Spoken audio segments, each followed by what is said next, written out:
আমাদের জুলাই আন্দোলনের সময় যমুনা টিভি যে ভূমিকা রেখেছে সেটি সকলে আমরা স্বীকার করতে পেরেছি। এটির কারণ কি? যিনি মালিক ছিলেন সেই মালিক এই রাজনৈতিক প্রভাব বলয়ের বাহিরে ছিলেন বিধায়। মিনিংফুলি কি যে আপনার এই মালিকের দ্বারা নির্ধারিত হবে যে আপনার রাজনৈতিক পরিবেশ যাই হোক না কেন, মালিক যদি অনুমতি দেয় তাহলে আলটিমেটলি এই সংবাদটা প্রকাশ হবে। আলটিমেটলি চ্যানেলগুলো, যেটি আমাদের প্রধানমন্ত্রী বলেছেন যে তারা ভর্তুকি দিয়ে চালাচ্ছে, কেননা এই ব্যবসায়ীরা তাদের মালিকানায় থাকা এই চ্যানেলগুলোকে ঢাল হিসেবে ব্যবহার করেন। তাদের নিজস্ব সত্য হোক বা মিথ্যা হোক, নিজের জন্য প্রচারের কাজে ব্যবহার করেন।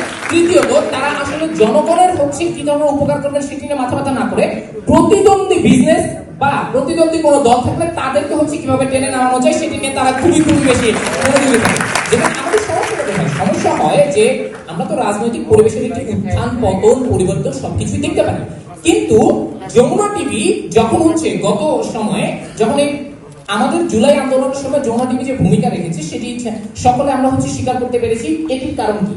যিনি মালিক ছিলেন সেই মালিক এই রাজনৈতিক প্রভাব বলয়ের বাহিরে ছিলেন বিধায়। মিনিংফুলি কি যে আপনার এই মালিকের দ্বারা নির্ধারিত হবে যে আপনার রাজনৈতিক পরিবেশ যাই হোক না কেন, মালিক যদি অনুমতি দেয় তাহলে আলটিমেটলি এই সংবাদটা প্রকাশ হবে।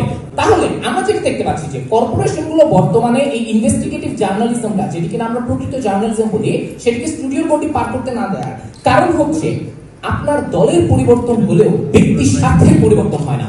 অর্থাৎ কি, ব্যক্তিরা নির্বাচনের আগে সম্পূর্ণরূপে এই চ্যানেলগুলোকে তারা ব্যবহার করেন যেন শুধুমাত্র তারই প্রচারণা করা হয়। এখন আমরা একটু আসছি, আপনারা রাজনৈতিক সরকার দ্বারা যে নিয়ন্ত্রণটা বলেন তার থেকে বড় কর্পোরেশন নিয়ন্ত্রণ। কর্পোরেশন নিয়ন্ত্রণ তিন ধরনের সেট অফ লোককে তারা সোজা কথায় পালেন। ব্যাপারটা কেমন দেখতে? এক নম্বর, যারা বর্তমান ট্রেন্ডি নিউজগুলো করতে পারতেন।